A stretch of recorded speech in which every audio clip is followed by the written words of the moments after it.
let's take a look at biofilms and what exactly are they. If you look at this beautiful picture here, this pond, that green slimy layer at the bottom, that is a biofilm. And it's perfectly natural, of course. And it can happen and grow relatively quickly. So if we look at this picture here, that will have taken a while to grow. But if I think of my dog's water bottle, it's one of those big bottles. I'm not sure how many liters it contains, but it's a lot of water. But sitting where it is in the conservatory in the sunlight, it only takes a couple of days for a green slimy layer to start growing on the inside of that bottle. And actually, if you think of a food factory, it's really quick for an invisible biofilm to grow, and it can literally grow within 3 hours. And within 3 hours, this invisible biofilm is already tough enough to be resistant to strong chemicals. So we need to be aware of this. We need to appreciate this, that within 3 hours, you can end up with a community of microbes growing inside a biofilm, which is a film containing all sorts of things, a polysaccharide layer, and it full of this community of microbes, and it's got peaks and troughs, and it allows water to flow in and out, nutrients to flow in and out, and air to flow in and out to feed this community of bugs. And the problem is that this tough layer can cause harm because some of those bugs could be pathogens. Now, a pathogen is a microbe that causes harm, that makes people sick. And of course, Listeria is the one that we are concerned about the most. I mean, there are others, of course, but the most common one in a wet environment is Listeria. So if you've got Listeria inside a biofilm, this tough invisible layer, initially invisible, then the problem is, as soon as you start up your line, you're going to get vibrations in the equipment, and of course you might not even notice that, but these vibrations can then disrupt the biofilm and release these pathogens onto your line and potentially into your product. So it's really important to be aware that these invisible biofilms can exist and can cause product contamination.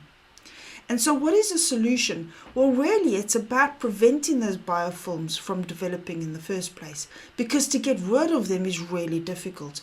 It takes more than our usual cleaning methods to get rid of biofilms because they are so tough.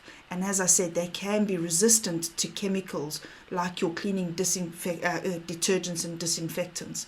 And so effective and prompt cleaning, those are the two things that we really want to do to prevent the biofilms from growing in the first place. And of course, then also environmental monitoring. Bearing in mind that there are two aspects to environmental monitoring. The one is, yes, to confirm that cleaning was effective. But the second thing is to also say, okay, between cleans, what does my environmental contamination look like? And have biofilms develop during manufacture? And if they have developed during manufacture, this is what you want to be aware of, and this is what your monitoring can tell you.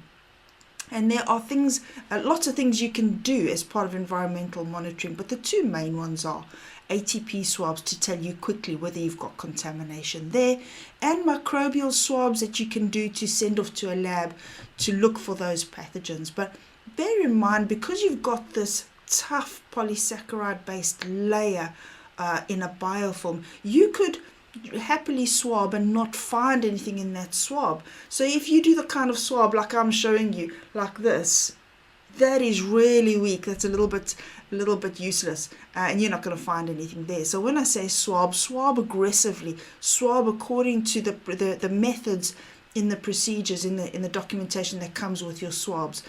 Swab according to your training. Focus on the difficult to clean areas. Focus on nooks and crannies, and focus on welds and joints and seals, because that's where the biofilms are going to grow, where it's difficult to clean. And as I say, swab aggressively, because if the biofilm is there, if the pathogens are there, you want to find them. So this is what it's about, and this is the solution. So overall, these are our controls. Following our systems. These are our procedures that have been developed and validated to make sure that our environment stays safe, that we can make safe products. And of course, using the appropriate equipment as detailed in those validated procedures. And of course, most importantly, as I've said, it's you, and it's you taking care to make safe food, to make sure that the environment really is clean. And of course, if you need any further training, you can always visit our website.